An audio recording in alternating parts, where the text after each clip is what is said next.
BJP बहुत बातें बोल के गए होंगे और बीजेपी के तो इतने नेता लोग आ रहे हैं, जितने सीट महाराष्ट्र में है उससे ज्यादा लीडर लोग यहां घूम रहे, मंत्री लोग घूम रहे।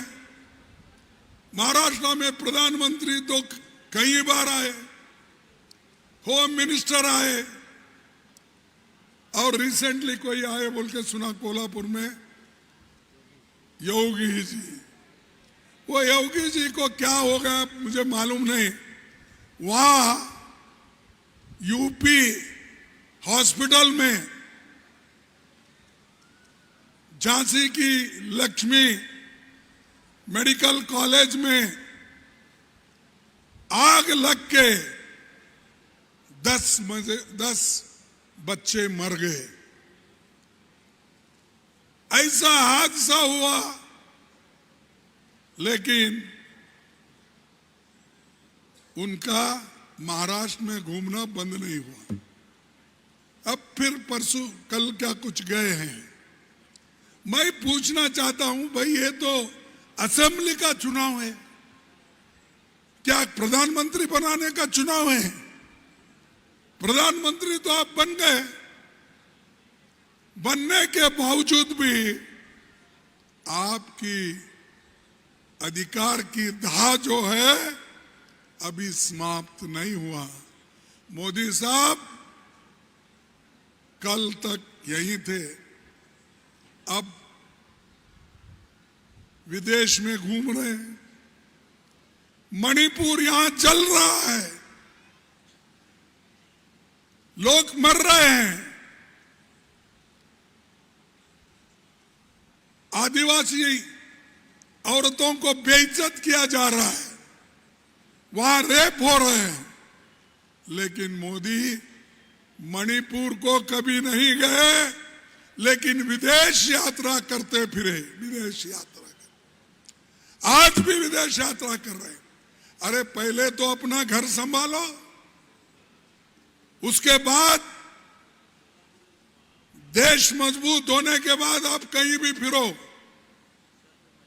एक आधा, लेकिन सुबह से शाम तक जाना, कभी ट्रंप को मिलना,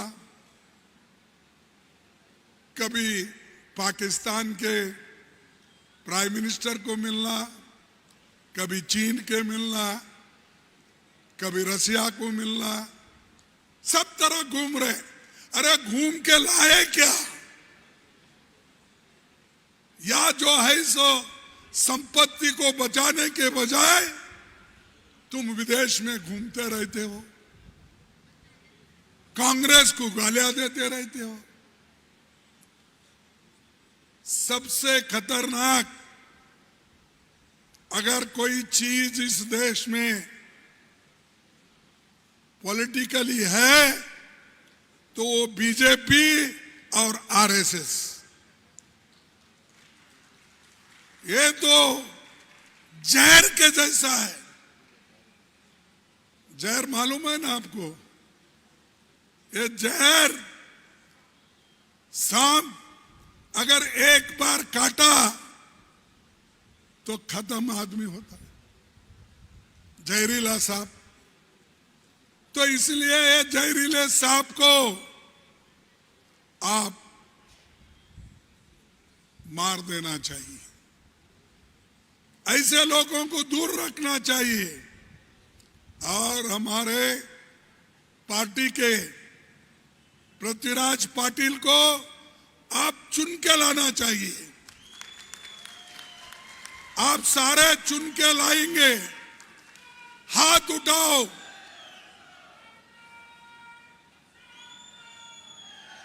देखो, आपने मुझे आश्वासन दिया है चुन के लाने का। धोखा नहीं होना, धोखा नहीं होगा ना? नहीं होगा ना? देखो, लेकिन ये बीजेपी के लोग बड़े खतरनाक है। रात ये हमारे पास बोलते हैं, खतल रात्रि बोलते हैं कन्नड़ में। तो कब क्या करेंगे, किस भेष में आएंगे,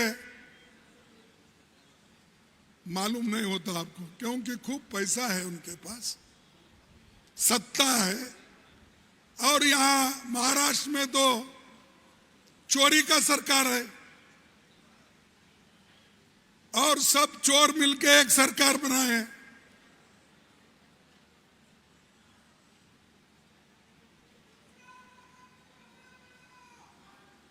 हमने चंद लोगों को पूछा, भाई आप तो चुनाव इलेक्शन में लड़ते हैं विचारधारा के ऊपर, आइडियोलॉजी के ऊपर, लेकिन आप लोग रातों रात भाग रहे हैं, क्यों? नहीं साहब, ईडी, इनकम टैक्स, ऐसे बहुत से हमारे पीछे लगा है, सीबीआई। अरे बड़े बड़े नेता भाग गए, जो कैप्टन थे पार्टी के वो लोग भी भाग गए। अगर जिस लीडर के पास हिम्मत नहीं होता वो लीडर बनने के काबिल नहीं है।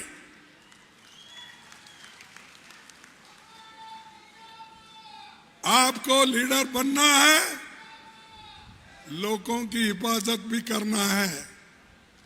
अब जब कैप्टन करते रहते हो, आपको जिताना भी है, लेकिन रातों रात वही लोग भाग गए। कोई रोते हुए भागा, कोई अपनी कहानी बोलकर भागा, कोई साहब हमको आगे कुछ नहीं मिलने वाला, बस इसीलिए अब इसी बार कुछ मिल रहा है जातो बोले। ते काय मराठीत म्हणतात की 50 खोके 50 खोके एकदम ओके। ते सगळे लोक खोकेचे आहेत, ते गेले। पण तुम्ही काँग्रेस पार्टीला मजबूत करा, हे खोके घेऊन जाणार नाही, हे तर त्यांना ठोकून येणार आहे।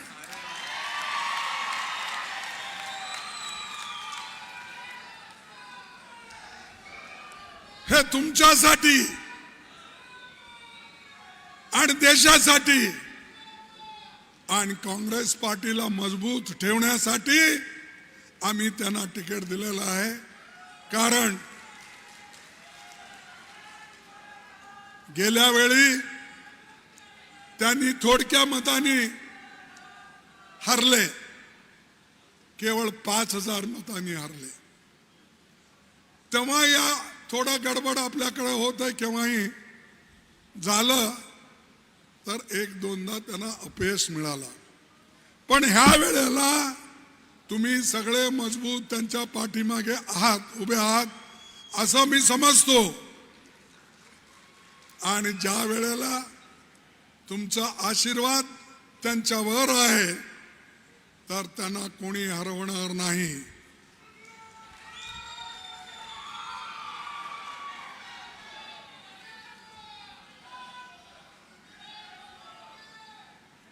जब साथियों,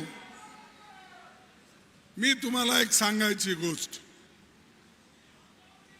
की इंदिरा गांधीजींनी 14 बँकेचं राष्ट्रीयकरण केलं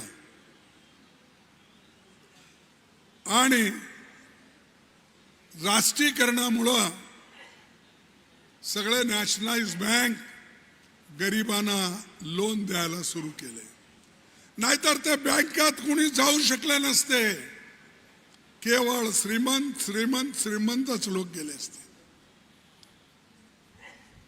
नॅशनलायझेशनचं सगळ्यात अगोदर कोणी वेलकम केला असेल तर वसंतदादांनी नॅशनलायझेशन ऑफ बँकला वेलकम केले। आणि त्याला जोरदार समर्थन त्यावेळेला दिले आणि त्याने 3-4 वेळेला 2-3 वेळेला चीफ मिनिस्टर इथं होते. 4 वेळा किंवा मला तर आहे 77, त्याच्यानंतर 78, 83 फेब्रुवारी. खैर जाऊ देते किती मी ते सांग, पण तत्वाला आयडियोलॉजीला त्यांनी मदत केली आणि त्या आयडियोलॉजीवर जे घराणं आलं ते इंदिरा गांधीला, राहुल गांधीला, प्रियांकाला सपोर्ट करावं त्यांनी उभारल्यामुळं ते अप्रत्यक्ष रूपाने बीजेपीकडे फायदा होतो, बीजेपीला फायदा होतोय. आणि बीजेपीचे लोक तर असं आहेत, खोटं बोलण्यात मशहूर आहेत. जसा आपले पंतप्रधान आहेत, तो खोटे बोलण्यामध्ये सरदार आहे. तुम्ही म्हणाल एक प्रधानमंत्री होऊन कसा खोटं बोलेल होतो, चांगला माणूस आहे म्हणाल. मी तुम्हाला 2-4 प्रश्न विचारतो, ते त्यांनी सांगितलेलं आहे. ह्या 10 वर्षात त्यांनी काय सांगितलं आणि काय केलं हे मी तुमच्या समोर विचारणार आहे. त्यांनी म्हणलं अगोदर, सत्तेत येण्याच्या अगोदर काय म्हणलं, सगळ्यांना बाहेरून पैसे आणून, काळा पैसा आणून तुम्हाला प्रत्येकाच्या जॉबमध्ये 15-15 लाख देतो म्हणले. दिले 15 लाख? दिले नाही? मिळालं नाही तुम्हाला? अरे प्रधानमंत्री कसं खोटं बोलतोय हो, प्रधानमंत्री खोटं बोलतोय. मग नंतर प्रधानमंत्री म्हणाला 2 कोटी नोकऱ्या मी युवकांना देतो. म्हणला की नाही? म्हणले काय तुम्हाला जोरच नाही. 2 कोटी नोकऱ्या युवकांना देशात मिळाल्या प्रतिवर्ष. प्रतिवर्ष 2 कोटी नोकरी देतो म्हणून जे मोदींनी सांगितलं 11 वर्षात आतापर्यंत 22 कोटी नोकरी द्यायला पाहिजे होती, दिला. मग काय हो, किती खोटं बोलतोय आणि तेही रेटून बोलतोय. त्याच्यानंतर सांगितलं मी नोटबंदी करतो, टेररिस्टला रोकायचं आहे मला, करप्शनला रोकायचं आहे मला. आणि हे नोट करन्सी जे आहेत बोगस निघालेले आहेत त्याला थांबवायचं आहे. हे सगळं सांगितलं महाराज. आणि काय सांगितलं, हे नोटबंदीने देशाला फायदा होईल, तुम्हाला 100 दिवसात हे मी करून दाखवतो म्हणले. त्या नोटबंदीनं 100 दिवसात लोकांचा काहीतरी फायदा झाला? अहो गरीब लोक घरात ठेवलेले पैसे, आमची आई बहन हे सगळे नवऱ्याला न सांगता पुढच्या मुलाच्या लग्नासाठी, जन्मदिवसासाठी, सणासाठी ठेवलेले पैसे सगळे गेले आणि श्रीमंत आणखीन श्रीमंत झाला आणि कोऑपरेटिव्ह डिपार्टमेंट मध्ये ते बदलून घेतले. म्हणूनच मोदी शाह यांच्याकडे आज कोऑपरेटिव्ह डिपार्टमेंट आहे. नाहीतर कोणी होम मिनिस्टर आजपर्यंत कोऑपरेटिव्ह डिपार्टमेंट घेतला नाही. आणि पैसे बदलण्यासाठी ते डिपार्टमेंट घेऊन सगळ्यांना थ्रेट, डीसीसी बँकला थ्रेट, कोऑपरेटिव्ह शुगर फॅक्टरीना थ्रेट, एज्युकेशन सोसायटीला थ्रेट, सगळ्यांना हरॅशमेंट करणारा असा माणूस ह्या देशात आहे. आणि खोटं बोलणारा माणूस, त्याला जर तुम्ही प्रोत्साहन दिला आणि त्याच्या पार्टीला जर तुम्ही प्रोत्साहित केला तो आणखीन खोटं बोलत जाईल ना. त्याच्यासाठी त्याच्यापासून हुशार राहा. आणि देशात गरीब होत चाललेत, श्रीमंत होत चाललेत. केवळ 5% लोकांच्या हाती 62% संपत्ती आहे. 5% लोकात जवळ 62% संपत्ती आहे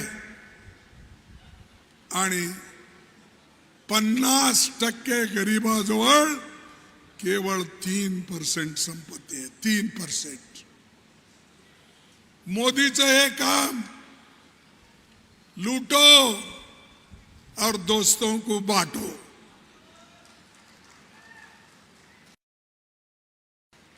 अदानी अंबानी को बांट रहे.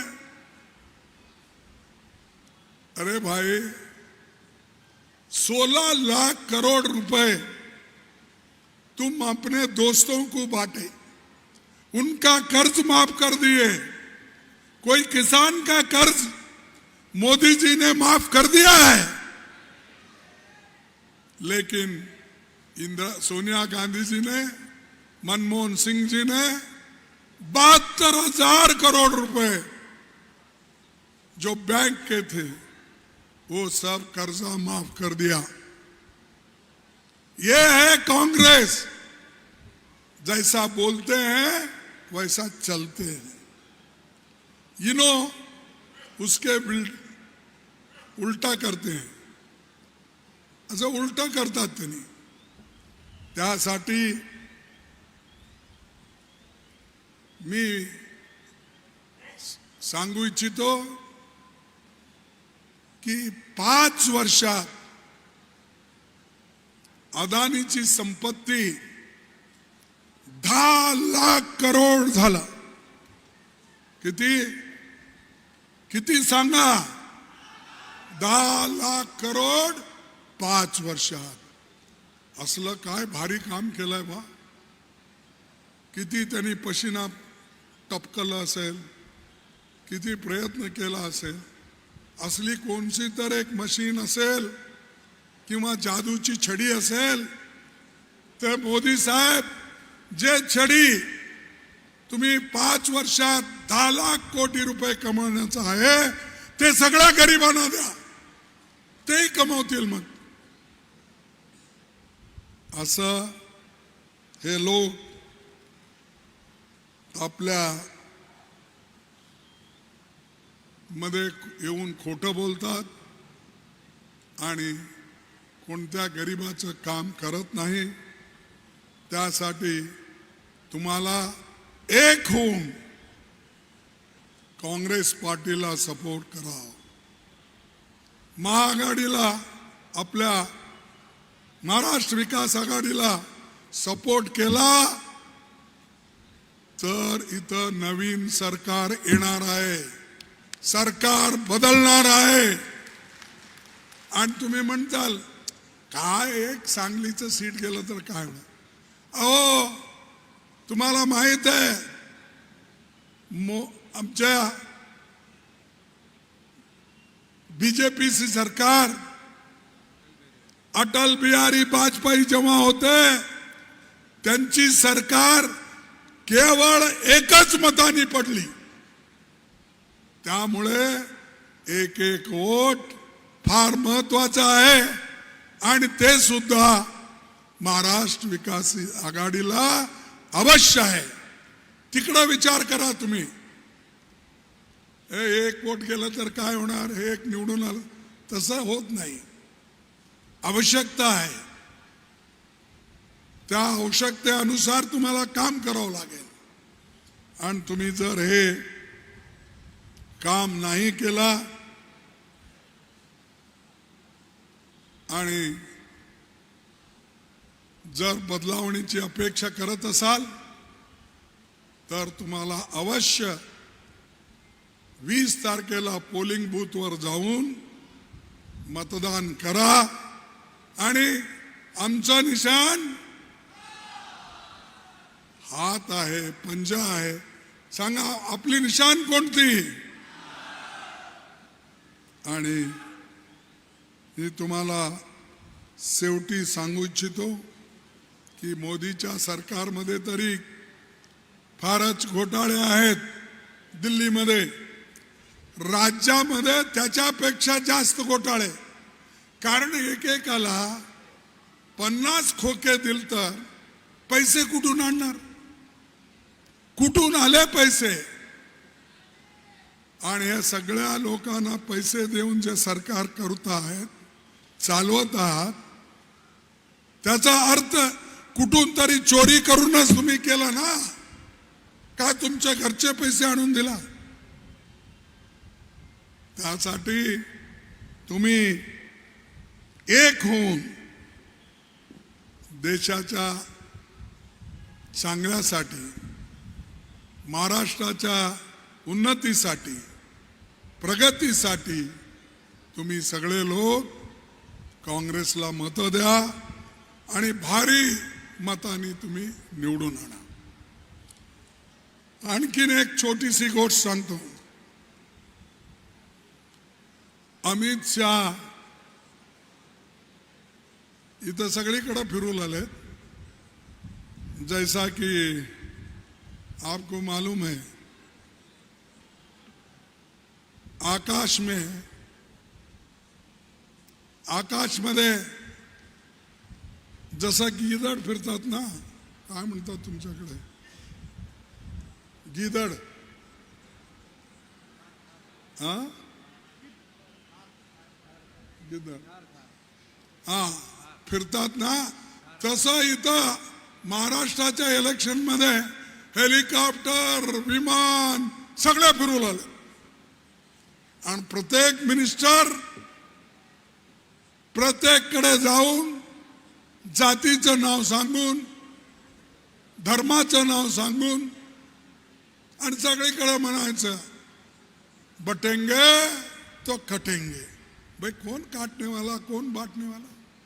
आप ही लोग हो. बांटने वाले भी आप ही और जनता को काटने वाले भी आप ही. यही बीजेपी का है, यही आरएसएस का है. इसीलिए दूसरों के ऊपर उंगली मत उठाओ. और उसको ये कोल्हापुर वाले कैसा आने दिए मुझे मालूम नहीं, क्योंकि योगी कोल्हापुर आता है, ऐसी भाषा बोलता है जिसके खुद के गांव में हॉस्पिटल जल के मर रहे हैं बच्चे, उधर नहीं जा रहा, इधर आ रहा. अरे भाई तुम्हारा काम कहाँ है, वहां करो, यहाँ क्यों आ रहे? ये तो पार्लियामेंट की, असेंबली की इलेक्शन है. अब उसको निपट लेंगे महाराष्ट्र के लोग. अगर तुम नहीं आते, हम भी नहीं आते थे यहाँ. अब मोदी फिरने शुरू करा, योगी फिरने शुरू करा, भोगी शुरू किया, शाह शुरू किया, सब करे. फिर हम कांग्रेस वाले चुप बैठ नहीं सकते ना, हमको भी करना पड़ता. तुम्हारे पास पैसे बहुत होंगे, मेरे पास जनता है मेरे पीछे, लोग हैं मेरे पीछे. जब तक आपका आशीर्वाद है तब तक कांग्रेस पार्टी को कोई हिला नहीं सकता. मोदी जी ने कहा भारत क्या कांग्रेस मुक्त भारत हो गया. मुक्त कांग्रेस मुक्त भारत करेंगे हम. अहो तुम्ही 100दा बोंब मारला तरी कांग्रेस मुक्त भारत होणार नाही. आमचे जे आहे, आमचे जे काय म्हणतात हे लोकतंत्रचे जे हे आहे, इसका नहीं भाई, इसका झाड़ के ये अंदर जाते ना, क्या बोलते उसको, रूट्स, हाँ, मुळं. आमचे जे आहे, आमचे मुळं फार आत गेलेत हो. लोकशाहीला टिकवण्यासाठी आम्ही जेवढं काम केलं, नेहरूजींनी जेवढं काम केलं, बाबासाहेबांनी जेवढं काम केलं, तेवढे तुमच्यात कोण आहेत हो? ना देशाला स्वातंत्र्य आणून दिला, ना देशातल्या लोकांना सुरक्षित ठेवला. तुमच्या घरात देशासाठी एक माणूसही काम केलेलं नाही. नुसतं ब्रिटिश सरकारमध्ये नोकऱ्या करायचे, टीचर व्हायचे, क्लर्क व्हायचे, हे कामात तुम्ही गुंतला होता. आणि देशातले लोक स्वातंत्र्यासाठी जेलमध्ये गेले. पंडित जवाहरलाल नेहरूजी अहमदनगरच्या जेलमध्ये जवळजवळ 1000 दिवस होते. 1000 दिवस ते जेलमध्ये होते. तिथं त्यांनी डिस्कवरी ऑफ इंडिया हे पुस्तक लिहिलं. तुम्ही काय करता?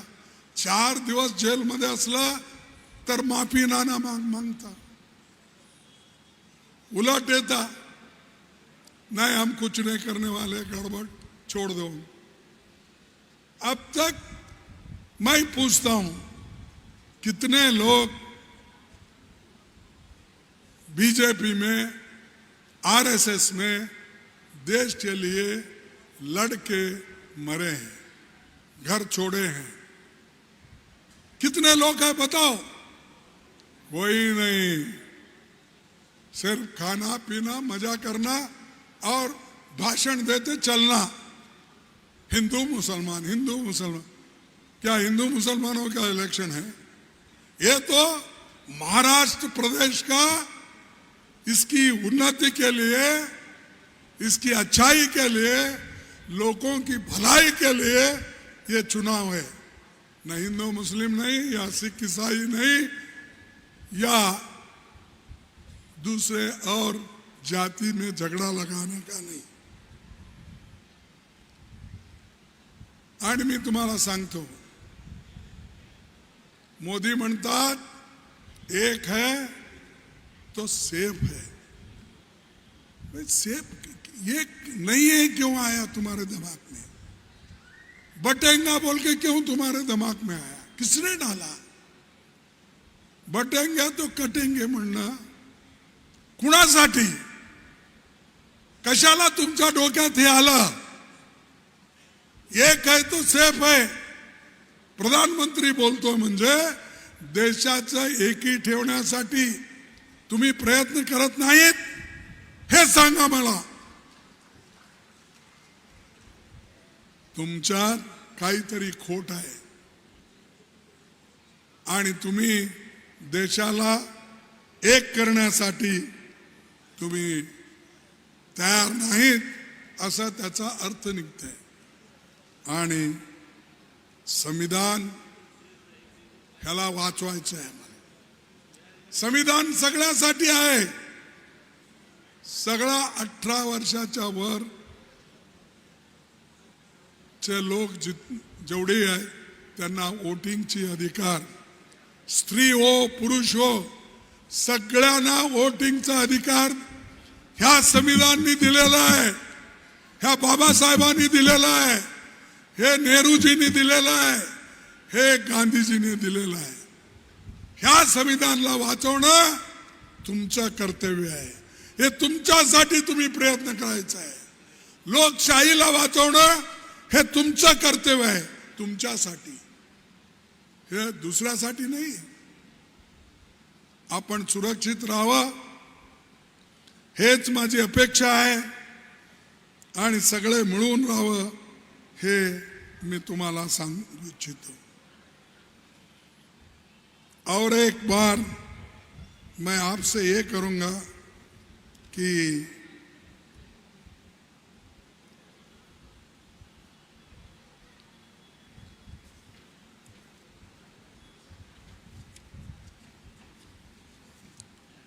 एकदा बहुत पहले दुनिया के महान यात्री और बौद्ध विद्वान ह्वेनसांग महाराष्ट्र के लोगों की विशेषता जिक्र करते हुए ये लिखा है. ये मेरे नहीं शब्द. ह्वेनसांग जो 602 साल आफ्टर एडी 664 साल तक उन्होंने जिया. उन्होंने ये विशेषताएं महाराष्ट्र के लोगों के बारे में लिखा. महाराष्ट्र के लोग सद्व्यवहार का आभार मानते हैं. महाराष्ट्र के लोग सद्व्यवहार का आभार मानते हैं. परोपकार की भावना से पीड़ितों की निस्वार्थ सेवा करने को हमेशा तैयार रहते हैं. कळालं तुम्हाला? काही रिएक्शन नाही म्हणजे तुम्हाला कळालं नाही. महाराष्ट्र के लोग सद्व्यवहार का आभार मानते हैं. अगर कोई अच्छा बर्ताव किया तो वो लोग उसका धन्यवाद करते हैं. परोपकार की भावना से पीड़ितों की निस्वार्थ सेवा करने को हमेशा तैयार है. जो मुश्किल में रहते हैं लोग उनको मदद करने में कभी महाराष्ट्र के लोग आगे पीछे नहीं देखते. यही वो चाइनीज बौद्ध धर्म को मानने वाला जो यहाँ पर आया था उसने कहा. परंतु हानि पहुंचाने वाले से, और एक बार पढ़ता हूं, हानि पहुंचाने वाले से बदला लेना तथा अपने अपमान का कलंक धोना अपना कर्तव्य समझते हैं. अगर उनका अपमान होता है वो कभी सहन नहीं करते, लेकिन बाकी के लोगों को वो सम्मान भी देते हैं. तो ऐसा मेरा महाराष्ट्र है, ऐसा हमारा महाराष्ट्र है. इसको आकर यहां पर मोदी खेल खेल रहे. अरे तुमने तो शिवाजी का पुतला लगाया, वो गिर गया नहीं. सिंधुदुर्ग में जब मोदी ने उसका उद्घाटन किया दूसरे दिन गिर गया. उज्जैन में सप्त ऋषि के 7 पुतले लगाए, करोड़ों रुपए खर्च किए. मोदी उद्घाटन करे 8 दिन में वो गिर गया. मोदी जी अयोध्या का उद्घाटन किए मंदिर का,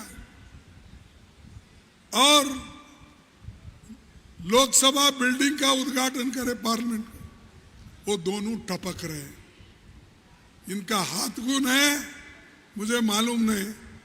अयोध्या टपक रहा है, पार्लियामेंट टपक रहा है, सप्त ऋषि के सभी पुतले उड़ गए, शिवाजी का पुतला गिर गया.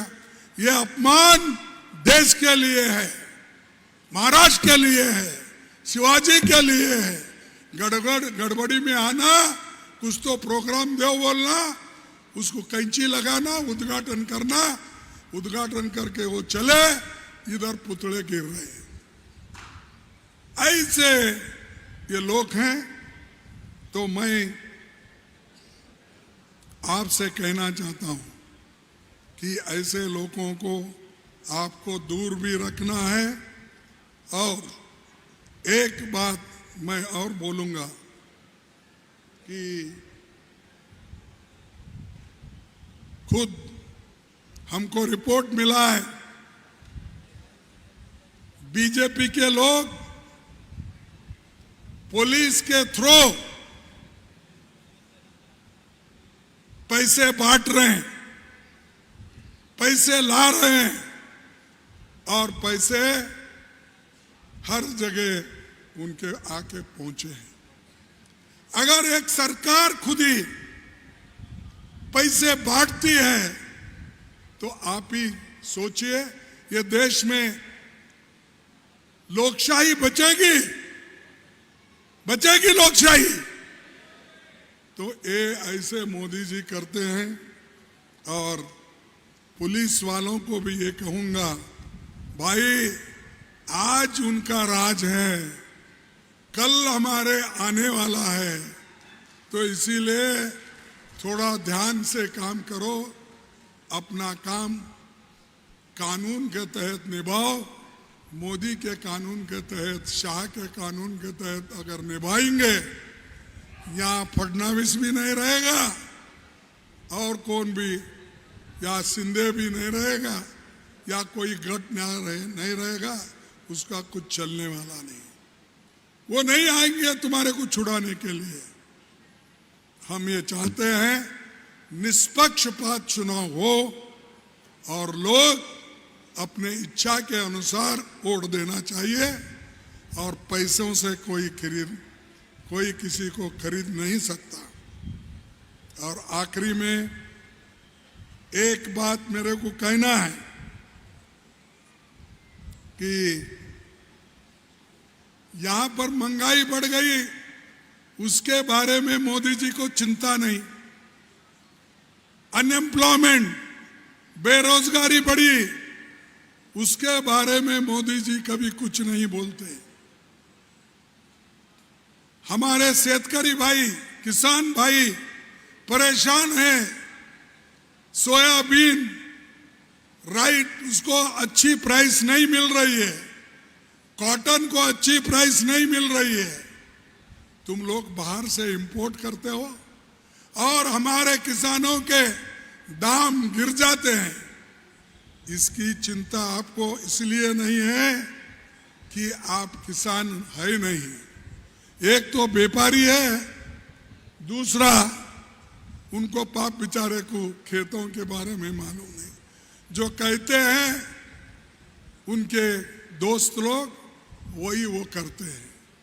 तो आप लोगों को सोचना है, आपको क्या सोयाबीन आज उसकी जो लागत ज्यादा हुई है और 4,800 कितना है वो, तो वो 93 इतना है, लेकिन बाजार में अब बिक रहे हैं 3,500 में। अरे उनका भलाई करो ना भाई, और आप ही हुकूमत में हो। हम आगे करेंगे, आगे क्यों भाई? गवर्नमेंट आपके हाथ में है, सेंट्रल गवर्नमेंट आपके हाथ में है। हमारी डबल इंजन की सरकार बोलते हो ना, अरे तुम्हारे डबल इंजन की सरकार यहां तो अब घिसर रही है, फिसल रही है। ये तो अब आने वाली नहीं है, यहाँ आने वाली महाराष्ट्र विकास आघाड़ी की सरकार आने वाली है।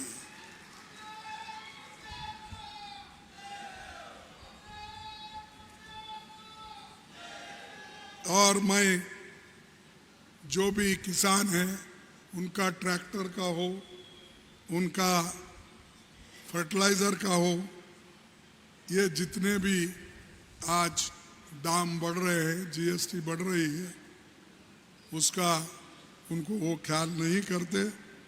इसीलिए हमने ये तय किया सोयाबीन का, उसको 5,000 से 7,000 तक हम सोयाबीन को बोनस के रूप में कर देंगे। और बीमा कंपनियों को मोदी जी ने किसान फसल योजना, क्या प्रधानमंत्री फसल योजना बोलते क्या, बोले 40,000 रुपए उन्होंने ये फसल योजना को, बीमा को जमा कर लिया, 40,000 करोड़। और दिया कितना, उन्होंने उसको वापिस किसानों को कितना दिया, ये सिर्फ 28,000। तो आप ही देखिए, एक एक कंपनी 20-20 हजार, 15,000 फायदा उठा रही है, और वो किसके पैसे हैं, किसानों के पैसे हैं। तो आज और एक बात उनको पूछना चाहता हूं, उन्होंने कहा 5 लाख नौकरियां देंगे। अरे भाई 2,80,000 तो नौकरी खाली है गवर्नमेंट में, क्यों नहीं दिए? ये तो आपकी सरकार है ना, ये तो शिंदे की सरकार है, फडणवीस की सरकार है, अजीत पवार की सरकार है। आगे देने की क्या बात करते हो? पहले है सो दो, है सो नहीं दे रहे, लोगों को तंग और तबाह करके वो आज परेशान कर रहे हैं। इसीलिए भाइयों, बीजेपी को आप सत्ता से हटाना है और आप उनके अन्याय के विरुद्ध लड़ना है। इसीलिए आप तैयार हो जाओ। और मैं आपको एक ही कहूंगा, उनका आवाज क्या है, उन्होंने क्या बोला कि बटेंगे तो कटेंगे, एक है तो सेफ है। मेरा वो नहीं है, मेरा है ये सब वही लोग कर रहे हैं, बांटने वाले भी काटने वाले भी वही लोग कर रहे हैं। मैं आपको सिर्फ 2 स्लोगन बोलूंगा, एक होने का एक, दूसरा देश के लिए जय हिंद का एक।